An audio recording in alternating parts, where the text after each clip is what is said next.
Let's go to 1 Corinthians 14. Because in 1 Corinthians 14, it contrasts the gift of prophesying with the gift of tongues.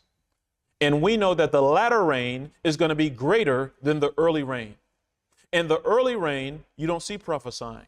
You see the gift of tongues.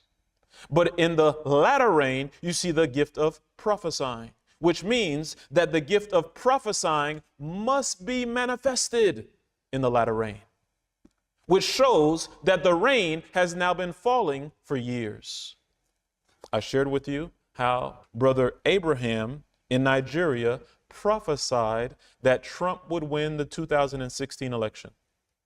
And as a result, many joined and began to follow his ministry in Nigeria once he gave that prophecy and it came to pass. So as that prophecy came to pass, then God began to give more prophecies. And we now have a playlist on our channel of prophesyings that have come to pass since 2020 within Seventh Day Adventism. You can take advantage of that playlist. It's on our channel. Again, prophecies that have been fulfilled since 2020 within Adventism. Now, Pope Francis was prophesied not to be the last pope. Venezuela was prophesied to fall. There's been others. I don't remember them all. It's too many to count. But understand, there are prophecies that have been coming to pass. Now, matter of fact, we're scheduled to release a video tomorrow of a prophecy that was given on the 3rd of this year by this ministry, and that prophecy is now coming to pass. We will release it, Lord willing, tomorrow. Lord willing, tomorrow. Notice what it says. We're in 1 Corinthians 14, beginning at verse 1.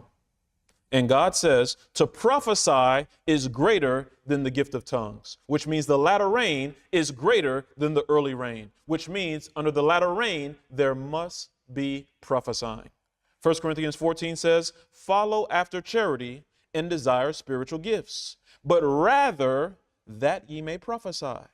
For he that speaketh in an unknown tongue speaketh not unto men, but unto God. For no man understandeth him, howbeit in the spirit he speaketh mysteries. If I stood up here speaking Dutch or speaking French or speaking German, most of you would not understand.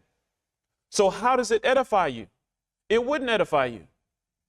But as I speak in English, which most of you speak English, you can understand it is edifying to you. It is beneficial to you. Let's continue. That's what Paul is saying here in verse 3. But he that prophesieth speaketh unto men to edification and exhortation and comfort. So in other words, he's saying it's better to prophesy than to speak in an unknown tongue. Verse 4, he that speaketh in an unknown tongue edifieth himself, but he that prophesieth edifieth the church.